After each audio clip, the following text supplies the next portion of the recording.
Assalamu alaikum guys, this is Sam from the Arabist.co.uk. Today I'm making a video tutorial for you guys on how to use and say the fa'il or the active participle in Arabic. So if that's what you're looking for, stay tuned. إنا أنزلناه قرآنا عربيا لعلكم تعقلون.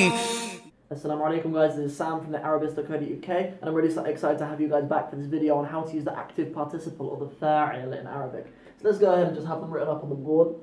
Active participle.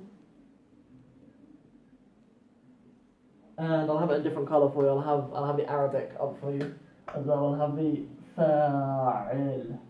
The fa'il. Okay. First thing, there are a couple of things that are important for us to know before we can talk about the active participle and using the active participle in Arabic. And firstly, that's what it even is in English.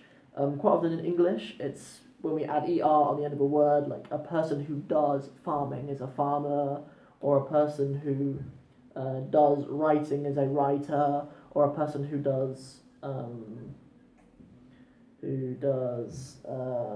running is a runner, for example. Okay, so that's the sort of thing that we're using in Arabic. And the reason why I'm making this video is because I've taught about 7 of my students this week who have all had a bit of trouble understanding and knowing what the fa'il exactly is. So let's have an example of it. It always comes from a verb because, as I say, it's the active participle of a verb. So the person who does writing is a writer. So what do we need to start off with? We just start off with the verb. Okay, let's start off with the verb to write. Kataba.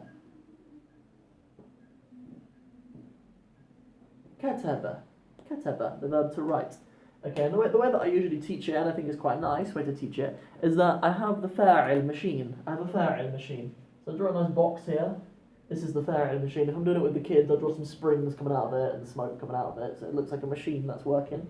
And then this goes in the fa'il machine. And you need to listen very carefully to this bit, okay? This is really important. In the vast majority of Arabic words, there are 3 most important letters in there. They're sometimes referred to as radicals in there with the radical letters, but there are 3 sort of key letters within those words. So for kataba, obviously, it's ka, ta, and ba. And you simply, in the fa'il machine, you supplement the ka, ta, and ba for the fa, the ain, and the lam. So when it comes out, I'll give you a couple of minutes to think about what kataba will come out as. We supplement the kaf, for the fa. So we have the kaf, and obviously the alif that comes after it. So it starts with ka. Okay. This was fa'il. We'll say fa'ilun. It's most correct to have these 2 numbers on the end. Fa'ilun. Okay, so we've got ka, and then the ain needs to be supplemented for the ta. Ka, ti, because that's got a kasra, the I sound underneath. Ka, ti, b. Okay, this last letter is all, you've got to supplement it for the b. So katib, katibun. So if this verb is to write, then obviously over here we've got a writer. You know, a writer or an author or someone who writes books, basically. Katib, a person who does write or is writing books. So let's try to drill that with another one. Let's have a verb like to draw. Ra sama. Rasama, to draw. To draw, rasama. And then we stick that in our fa'il machine. We stick that in the fa'il machine, again with the kids when I'm doing it, I make a brrrr sound that's going through the fa'il machine, and then comes out. Again, we've got to supplement it. We've got to supplement the ra for the fa, and we've always got this alif afterwards. Ra, sin is the middle one, which has got to be supplemented for that ain. So we've got si afterwards. Rasi, rasimun. Rasimun, a drawer. We don't usually say a drawer in English. We say an artist or a painter or whatever. But this is an artist really. Like there's another verb to paint, which would be a painter. But so yeah, that's an artist. That's the active. That's how to create the active participle from that verb. So how about the verb to read? To read, for example, which is the first verb recited that was revealed upon Muhammad sallallahu alaihi wasallam in the Quran. Iqra. So qara'a. قرأ. قرأ. And then this needs to go in our fa'il machine. And exactly the same as all the other ones that we did. We've drilled it a few times now. So we'll bring it out of our fa'il machine.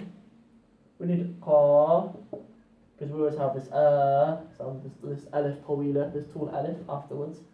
So qa, ri. And then we've got a hamza. Okay. I'll do another lesson on the orthography of hamza. When I do it, I'll leave it in the description. I'll leave a link to it in the description below. But at the moment, all we need to know is that because there's a kasra, there's an I sound.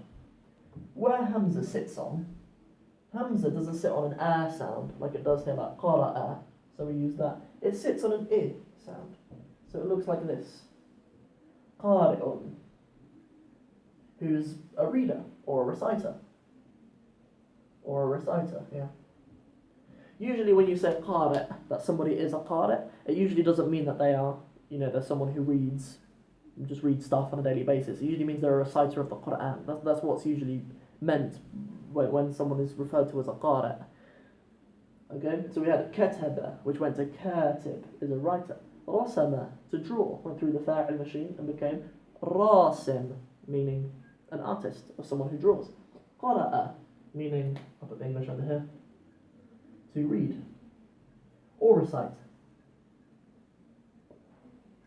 It goes through the fa'il machine and comes out as qari', qari'un, a person who recites or reads, usually referring to the Quran is kind of what I said. So I've left a little bit of space over here for us to use some examples of it. So I'll use another colour pen to do my box around this. Okay. Active participle, the fa'il. Okay. So how do we use it? Well, what are some examples that we can see it being used? You can say, like a really good, really common use of it. For if this is too complicated, then you can don't worry too much if you don't understand this bit. Watch it over a few times, inshallah, and try to digest it a little bit. When we use this verb, kana, meaning to be. That means kind of he was in the past. He was, kana.